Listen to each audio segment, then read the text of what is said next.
الحمد للہ رب العالمین والعاقبۃ للمتقین والصلاة والسلام علی سید المرسلین محمد الامین وعلی آلہ وصحبہ اجمعین، اما بعد۔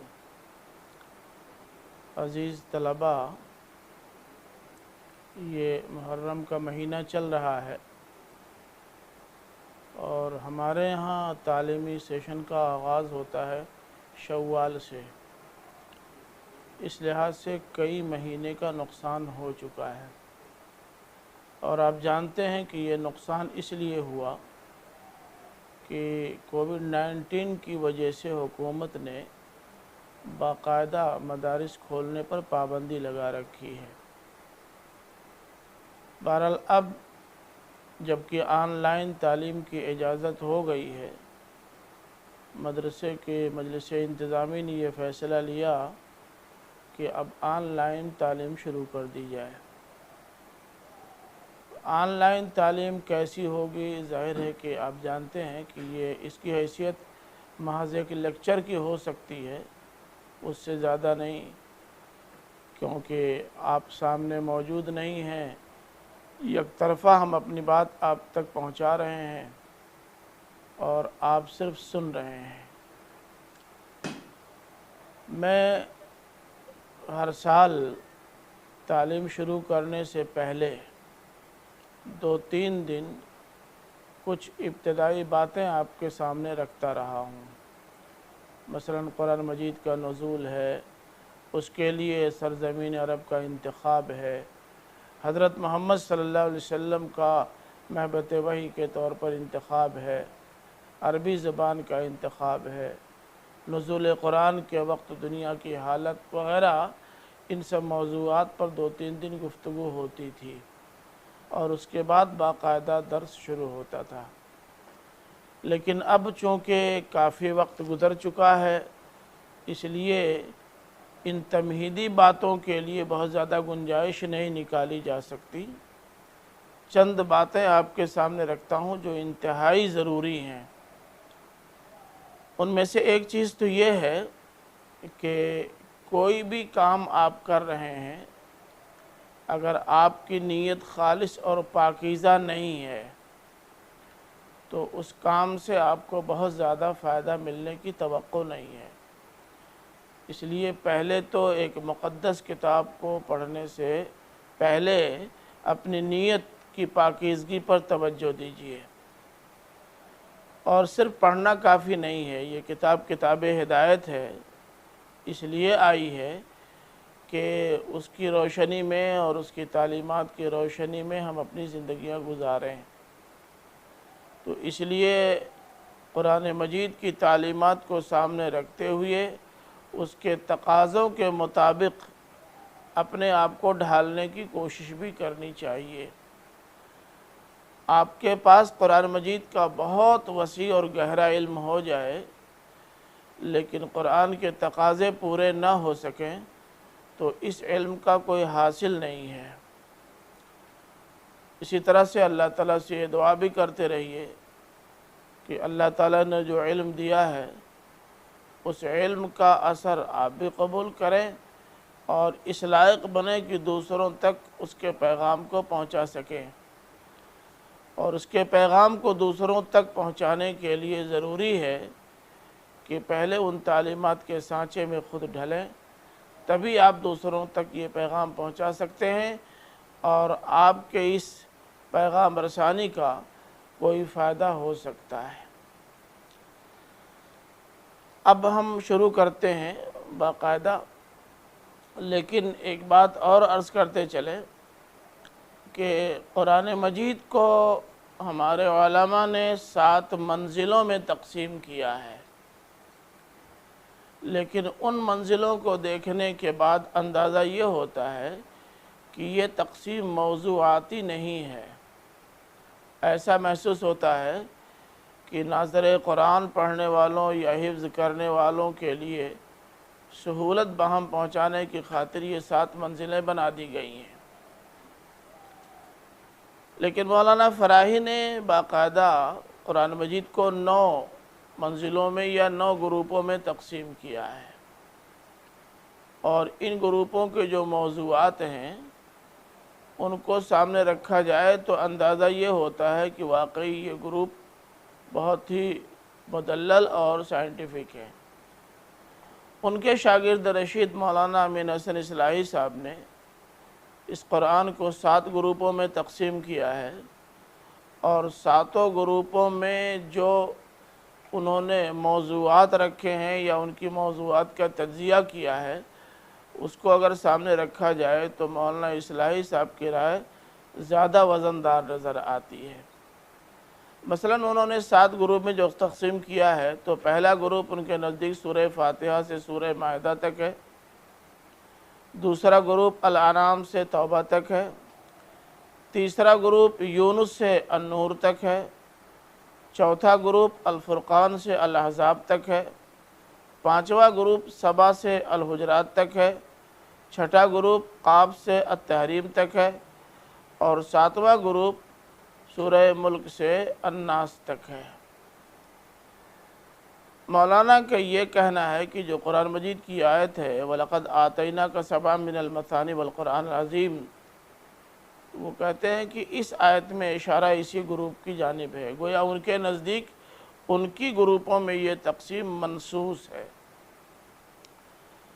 ان کی یہ رائے بہت زیادہ مناسب اور سائنٹیفک اس لیے لگتی ہے کہ پہلے گروپ میں جو گفتگو کی گئی ہے بنیادی طور سے وہ دعوت ایمان کی ہے، اور یہ ایمان بہت بنیادی اور اہم چیز ہے، اس کے بغیر آدمی اپنا رخ متعین نہیں کر سکتا۔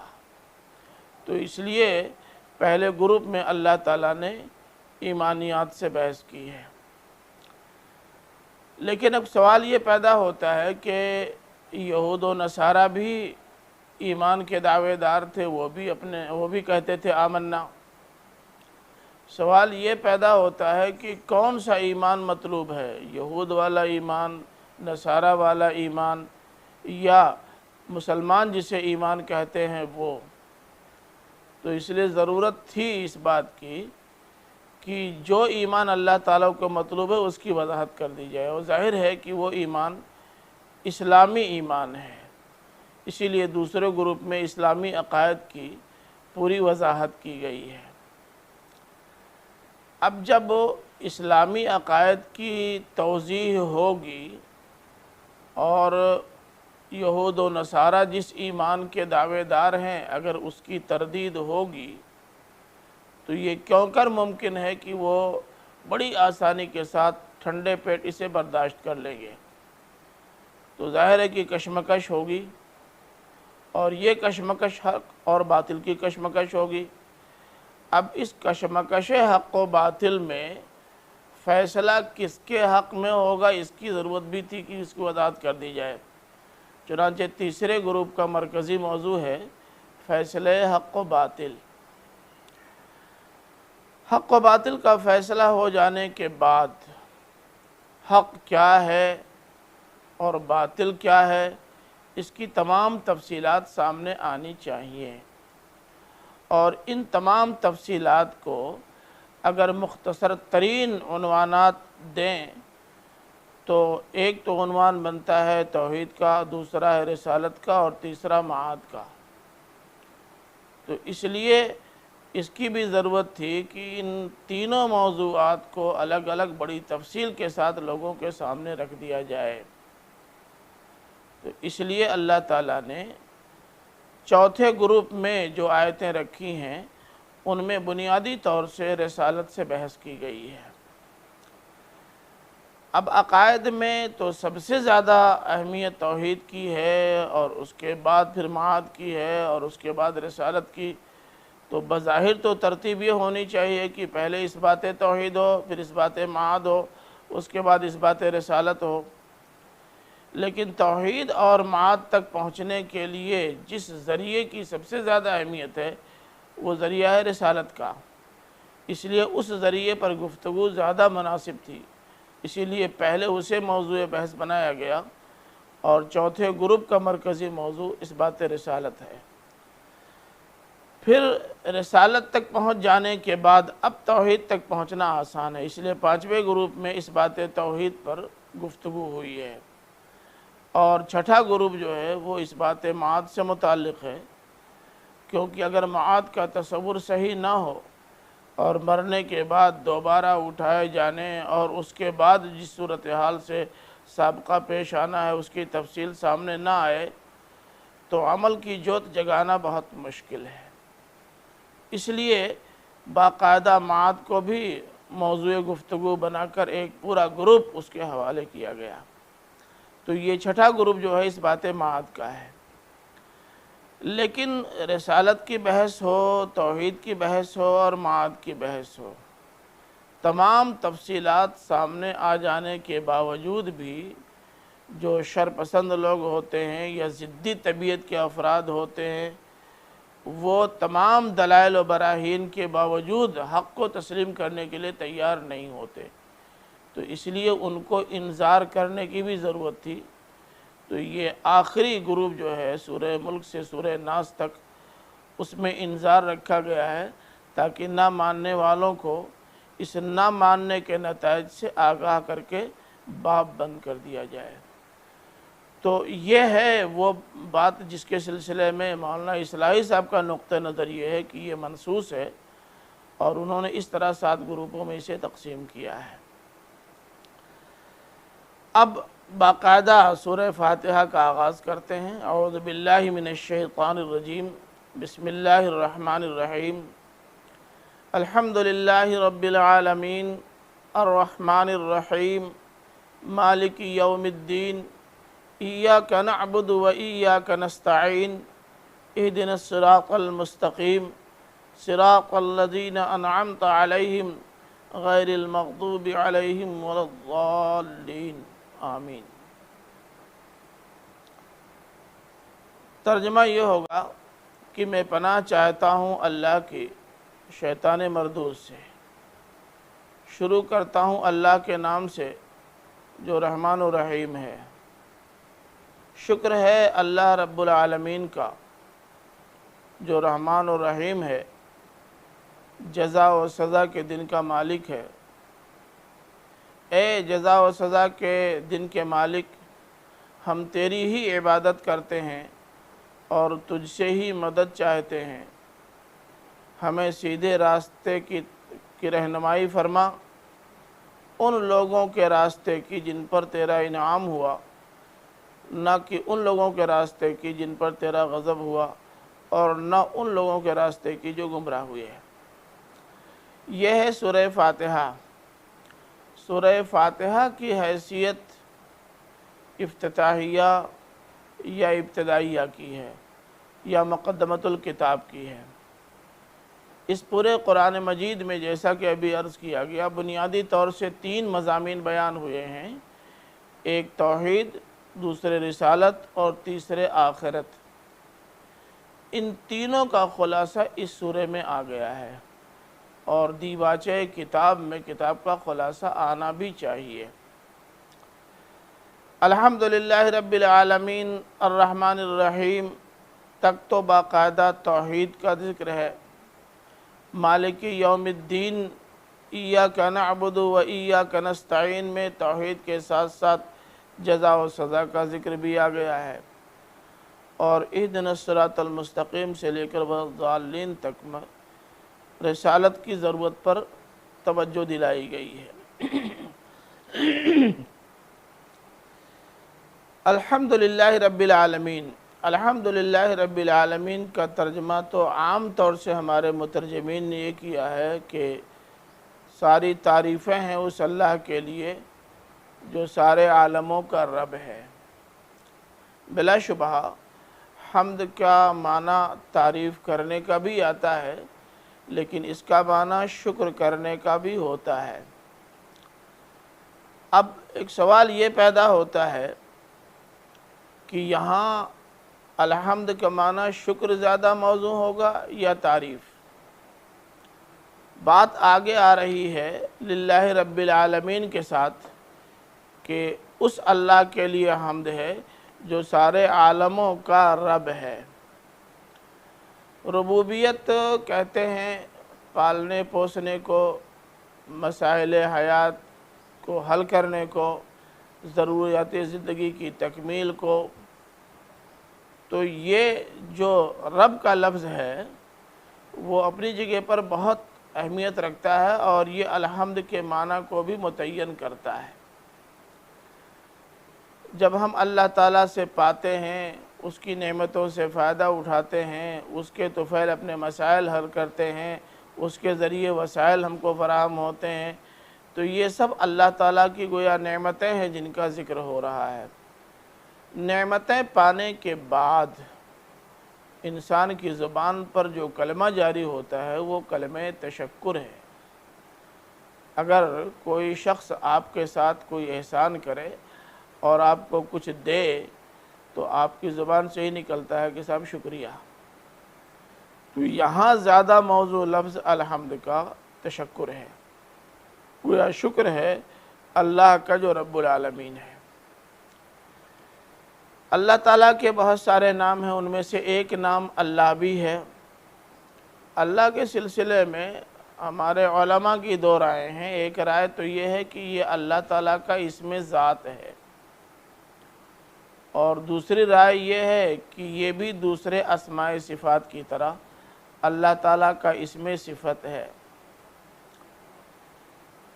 لیکن اگر غور کیا جائے تو چونکہ یہ اللہ الہ سے الالہ ہے، جس کو اللہ کر دیا گیا ہے، تو اس کے اندر بھی ایک صفت موجود ہے اللہ تعالیٰ کی الوہیت کی۔ تو اس لیے اللہ تعالیٰ کا یہ ذاتی نام ہونے کے باوجود بھی اس کا صفاتی نام ہے۔ اب آگے ہے رب العالمین، سارے عالموں کا رب۔ ظاہر ہے کہ عالم تو بہت سارے ہیں، عالم انسانیت ہے، عالم جمادات ہے، عالم نباتات ہے، عالم جناتیت ہے، عالم فرشتگاں ہیں، وغیرہ وغیرہ بہت سارے عالم ہیں۔ تو ان سارے عالموں کا رب اور پالنہار ہے۔ اللہ تعالیٰ کی صفت ربوبیت بہت اہم ہے۔ عام طور سے ہوتا یہ ہے کہ لوگ اللہ تعالیٰ کی صفت ربوبیت کو بہت زیادہ اہمیت نہیں دیتے، باوجود کہ وہ ایمان کے دعوے دار ہوتے ہیں۔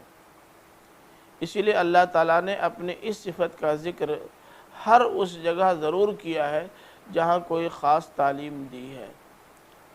اب مثلا دیکھیے کہ وحی کا آغاز ہو رہا ہے، تو وہاں بھی اللہ تعالیٰ نے اپنا تصور ربوبیت لوگوں کے سامنے رکھ دیا ہے۔ فرمایا اقرأ بسم ربک الذی خلق۔ پہلی ہی وحی میں اللہ تعالیٰ نے اپنی صفت ربوبیت کا تصور رکھ دیا ہے۔ قرآن مجید جہاں سے شروع ہو رہا ہے، ظاہر سورہ فاتحہ الحمدللہ رب العالمین، یہاں بھی آپ دیکھ رہے ہیں کہ اللہ تعالیٰ کی صفت ربوبیت کا تصور پورے طور پہ موجود ہے۔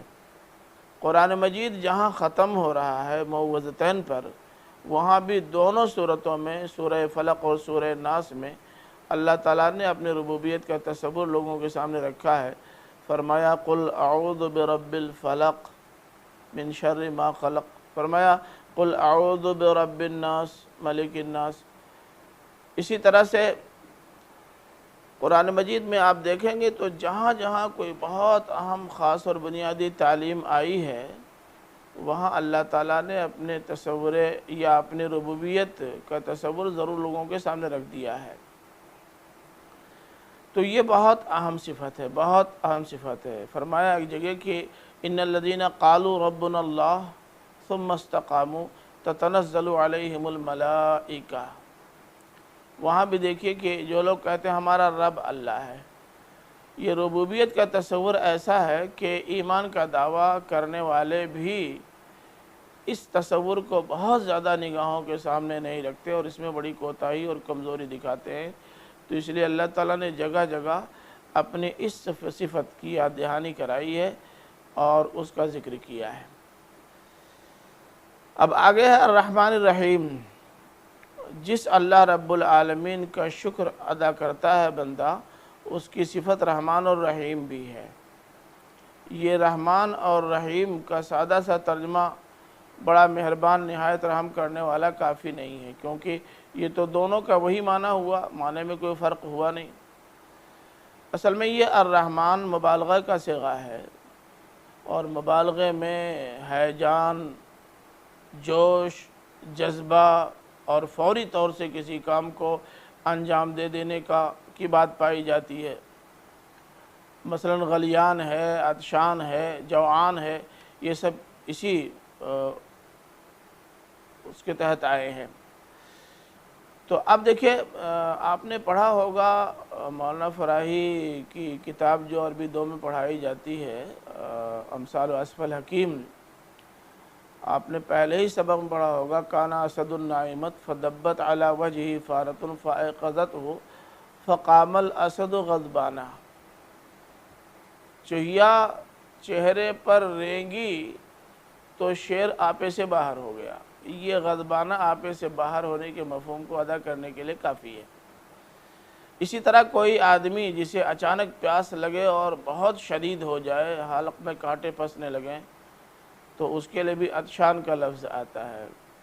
یہ شوگر کے مریض لوگ جانتے ہیں کہ ان کو کبھی کبھی بھوک لگتی ہے اور اچانک خوب تیز لگتی ہے، تو ایسے آدمی کے لیے کہا جا سکتا ہوا جوان، ایک دم بھوک اس کی چٹک گئی ہے۔ تو یہ رحمان ہے۔ اس کا مطلب یہ ہے کہ اگر بندہ اللہ تعالیٰ کی ربوبیت کو تسلیم کرے اور اس کی عنایتوں پر اس کا شکر ادا کرے، تو بغیر کسی تاخیر کے فوراً وہ اسے اپنی آغوش رحمت میں لے لینے والا ہے۔ اور بندہ اگر اللہ تعالیٰ کو اپنا رب تسلیم کیے رہے لیکن بتقاضائے بشریت اس سے غلطیاں بھی ہو جایا کرے، تب بھی اللہ تعالیٰ کی رحمت اس سے دور نہیں ہوتی۔ اس پہلو کو اجاگر کرنے کے لیے رحیم کا صیغہ ہے، جو صفت کا صیغہ ہے، یہ دوام اور استمرار پر دلالت کرتا ہے۔ گویا اللہ تعالیٰ فوراً اپنے بندے کو اپنی آغوش رحمت میں لے لینے والا اور تادیر اپنا سایہ رحمت اس پر باقی رکھنے والا ہے۔ اب اس کے بعد آ رہا ہے مالکی یوم الدین، جزا و سزا کے دن کا مالک۔ الدین کے اصل معنی تو ہوتے ہیں جزا کے، یہ سزا اس کا نتیجہ ہے۔ آدمی کسی کو جزا دے گا تو وہ جزا اس وقت تک مکمل نہیں ہو سکتی جب تک باقاعدہ اس کے ساتھ ساتھ مجرمین کو سزا بھی نہ ملے۔ پھر یہ ہے کہ یہ الدین کا لفظ قرآن مجید میں بھی اور کلام عرب میں بھی کئی معنوں میں استعمال ہوا ہے۔ خود قرآن مجید میں یہ مذہب اور شریعت کے معنی میں بھی استعمال ہوا ہے۔ سورہ آل عمران کی آیت نمبر 83 ہے، فرمایا افا غیر دین اللہ یبغون، کیا یہ اللہ کے دین کے علاوہ کو چاہتے ہیں؟ ظاہر ہے کہ یہاں دین سے مراد مذہب و شریعت ہے، یعنی کیا ان کو کوئی ایسا دین چاہیے، کوئی ایسا مذہب اور ایسی شریعت چاہیے جسے اللہ تعالیٰ نے نہ بھیجا ہو؟ اسی طرح یہ لفظ قرآن مجید میں ملکی قانون کے لیے بھی استعمال ہوا ہے۔ سورہ یوسف آیت نمبر 76 میں ہے کہ ما کان لیأخذ اخاہ فی دین الملک، کہ بادشاہ کا جو قانون ملکی تھا اس کی روح سے حضرت یوسف اپنے بھائی کو روک نہیں سکتے تھے جب تک کوئی جرم اس پر ثابت نہ ہو جائے۔ اب دیکھیں کہ یہاں دین قانون ملکی کے لیے استعمال ہوا ہے۔ یہ لفظ اطاعت کے معنی میں بھی قرآن مجید میں آیا ہے۔ سورہ نحل کی آیت نمبر 52 ہے، وَلَهُ مَا فِي السَّمَاوَاتِ وَالْأَرْضِ وَلَهُ الدِّينُ وَاصِبًا، آسمانوں اور زمین کا اقتدار اسی کا ہے اور اسی کے لیے اطاعت ہے، ہمیشہ ہمیشہ اسی کی اطاعت کرنی ہوگی، اس کے علاوہ کسی اور کی اطاعت نہیں۔ اب یہاں الدین اطاعت کے معنی میں آیا ہے، اور جزا و سزا کے معنی میں تو یہاں بھی ہے اور سورہ ذاریات میں بھی ہے، انما توعدون لصادق وان الدین لواقع۔ تو یہ دین کئی معنی میں استعمال ہوا ہے، لیکن اب قرینہ بتائے گا کہ کہاں کون سا معنی ہے۔ یہاں قرینہ بتا رہا ہے، سیاق و سباق بتا رہا ہے کہ یہ الدین جزا کے معنی میں ہے، اور جب جزا کا ذکر آئے گا تو جزا مکمل نہیں ہوگی سزا کے بغیر، کیونکہ حسن کارکردگی کا مظاہرہ کرنے والوں کو جزا ملے تو خراب کارکردگی کا مظاہرہ کرنے والوں کو کیا ملے؟ ان کو جو جزا ملے گی اسی کا نام سزا ہے۔ پھر آگے فرمایا ایاک نعبد و ایاک نستعین، ہم تیری ہی عبادت کرتے ہیں اور تجھ سے ہی مدد چاہتے ہیں۔ اس کا یہ ترجمہ درست نہیں ہوگا کہ ہم تیری عبادت کرتے ہیں اور تجھ سے مدد چاہتے ہیں، اس کے لیے تو نعبد کا و نستعین کا ہونا چاہیے۔ مفعول کا مقدم آنا اس بات کی دلیل ہے کہ اس میں حصر کا معنی پیدا کیا گیا ہے اور زور دیا گیا ہے، تو یہ ایاکا کے پہلے آ جانے کی وجہ سے حصر اور زور کا معنی پیدا ہو گیا کہ اے ہمارے رب، یا اے رب العالمین، اے الرحمن والرحیم، مالک یوم الدین، ہم تیرے علاوہ کسی کی عبادت نہیں کرتے اور تیرے علاوہ کسی سے مدد نہیں چاہتے۔ قرآن مجید کے طلباء اس بات کو جانتے ہیں کہ عبادت کا لفظ جب اطاعت کے ساتھ آیا ہے تب تو صرف عبادت کا معنی رہا ہے، لیکن لفظ عبادت جب بغیر اطاعت کے آئے تو بالعموم اس کے اندر عبادت کے ساتھ ساتھ اطاعت کا مفہوم بھی شامل ہوتا ہے، اور یہاں ظاہر ہے کہ عبادت کے ساتھ اطاعت کا لفظ نہیں آیا، تو اس کا مطلب یہ ہے کہ بات یہ ہوئی کہ اے ہمارے رب، ہم تیری ہی عبادت کرتے ہیں، تیرے علاوہ کسی کی پوجا نہیں کرتے، تیرے علاوہ کسی کو ڈنڈوت نہیں کرتے، اور تیرے علاوہ کسی اور کو ہم مطاع نہیں مانتے، اطاعت ہم صرف تیری کرتے ہیں۔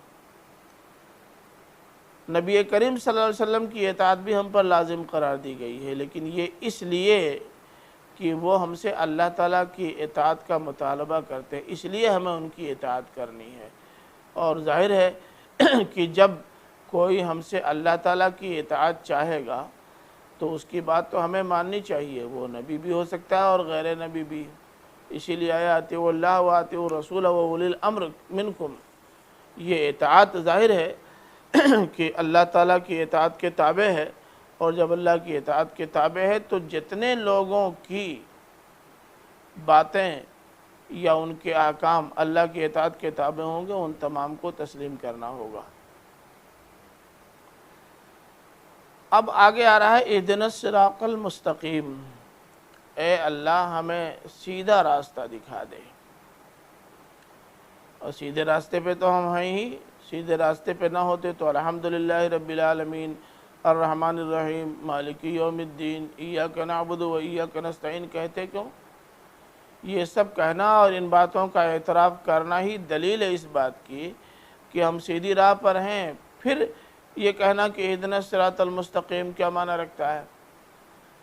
اصل میں یہ اہدنا الصراط المستقیم کی تعلیم اس لیے دی گئی ہے کہ یہ معلوم ہو کہ صراط مستقیم کیا ہے۔ اتنا تو ہم نے جان لیا کہ اللہ رب العالمین ہے، رحمان الرحیم ہے، مالک یوم الدین ہے، اور وہی مستحق عبادت ہے، اسی سے مدد طلب کی جانی چاہیے، لیکن ان کی تفصیلات ہیں بہت زیادہ، اور ان تمام تفصیلات کو جاننے کے لیے اللہ کی کتاب قرآن مجید کو بھی دیکھنا پڑے گا، اور ان لوگوں کو دیکھنا پڑے گا جنہوں نے ان ساری تفصیلات کو جذب کیا اور ان تفصیلات کے مطابق اپنی زندگیاں گزاری ہیں۔ تو اسی لیے یہ وضاحت فرما دی کہ اللہ ہمیں سیدھی راہ دکھا، اور سیدھی راہ سے مراد یہ ہے کہ ان لوگوں کی راہ جن پر تیرا انعام ہوا، یہ جن پر تیرا انعام ہوا ظاہر ہے کہ اس سے مراد نبی انبیاء ہیں اور صدیقین ہیں اور شہداء ہیں اور صالحین ہیں، یہ وہ لوگ ہیں جن پر اللہ تعالیٰ کا کرم ہوا، اللہ تعالیٰ کا انعام ہوا۔ اور قرآن مجید میں سورہ مائدہ آیت نمبر 60، سورہ نساء آیت نمبر 69 میں یہ موجود بھی ہے کہ فَأُولَئِكَ مَعَ الَّذِينَ أَنْعَمَ اللَّهُ عَلَيْهِمْ مِنَ النَّبِيِّينَ وَالصِّدِّيقِينَ وَالشُّهَدَاءِ وَالصَّالِحِينَ، یہی لوگ ہیں جو ان لوگوں کے ساتھ ہیں جن پر اللہ کا انعام ہوا، یعنی انبیاء اور صدیقین اور شہداء اور صالحین۔ تو قرآن نے خود اس کی تفصیل اور اس کی وضاحت کر دی ہے۔ القرآن یفسر بعضہ بعضا، قرآن کا بعض ایک حصہ دوسرے حصے کی خود تفسیر و توضیح کرتا ہے۔ تو الصراط الذین انعمت علیہم سے مراد وہ لوگ ہیں جن کو انبیاء یا صدیقین، شہداء یا صالحین کہتے ہیں۔ قرآن مجید کی اس آیت سے اس کا ثبوت ملتا ہے۔ پھر آگے آیا ہے کہ ان لوگوں کا راستہ ہمیں نہیں چاہیے اے اللہ جن پہ تیرا غضب نازل ہوا ہے۔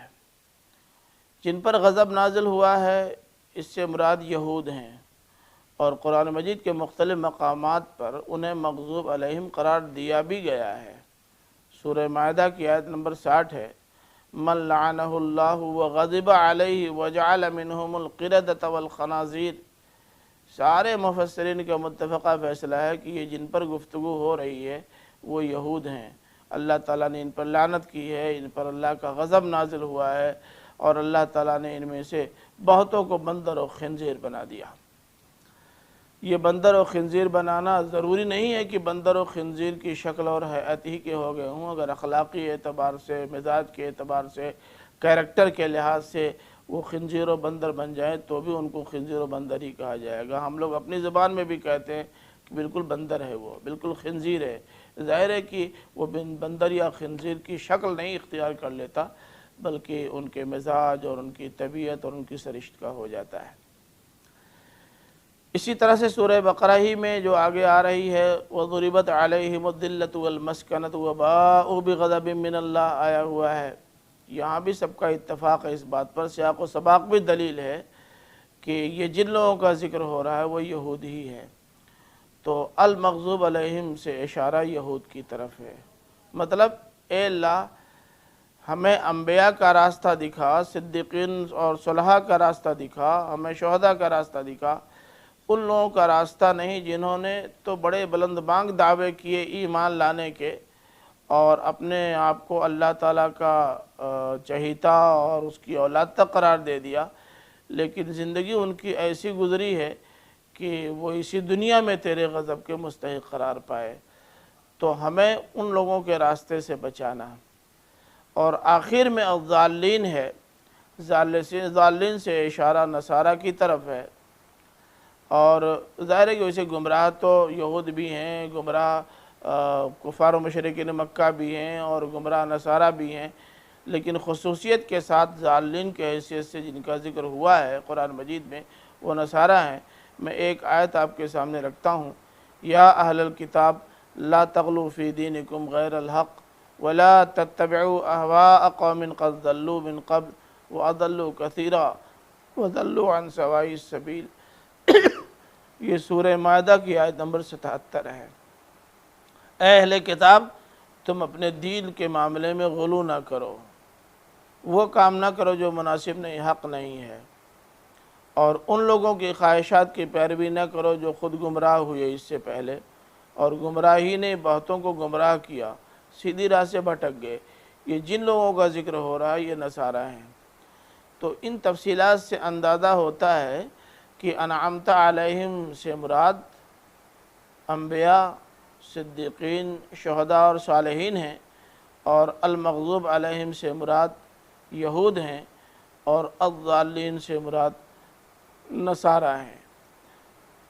خلاصہ گفتگو یہ ہے کہ ایک بندہ اللہ تعالیٰ سے جو کچھ چاہتا ہے اس کے لیے پہلے اس کے شایان شان اس کی تعریف کرتا ہے، اور اس کی رحمت کو متوجہ کرنے کی کوشش کرتا ہے، اور اسی کوشش کے لیے الحمدللہ رب العالمین الرحمن الرحیم مالک یوم الدین ایاک نعبد و ایاک نستعین ہے۔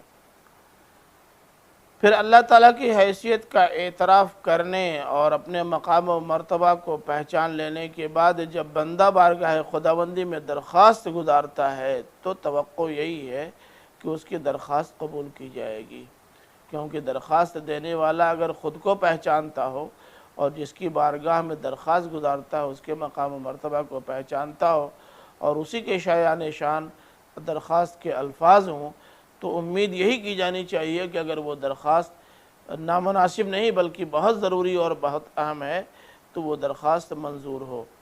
تو اسی لیے پہلے اللہ تعالیٰ نے یہ سکھایا کہ کسی کے پاس درخواست، پہلی بات تو یہ کہ درخواست اس کے پاس لے کر کے جاؤ جو درخواست منظور کر سکے یا وہ درخواست جس سے متعلق ہو، اور درخواست میں اس کے شایان شان، اس کی حیثیت کا اعتراف ہو، اور اس کے بعد جو چاہیے وہ مناسب، درست اور بالکل موزوں ہو، نامناسب اور نادرست نہ ہو۔ اور جب ایک سلیقے کے ساتھ ایک بات کہی جائے گی اور وہ بات انتہائی مناسب اور موزوں ہوگی اور وہ چیز طلب کی جائے گی جو طلب کی جانی چاہیے اور طلب کا اسلوب بھی اچھا ہو، تو امید یہی ہے کہ وہ درخواست منظور ہوگی، رد نہیں ہوگی۔ تو یہ درخواست جو بارگاہ خداوندی میں گزاری گئی ہے، اللہ تعالیٰ نے اس درخواست کو فوراً منظور کر کے اس کے لیے جو تفصیلات چاہیے وہ تفصیلات آگے بیان فرمائی ہیں۔ انشاءاللہ سورہ بقرہ جب شروع کریں گے تو اس میں یہ ساری تفصیلات آپ کے سامنے آ جائیں گی۔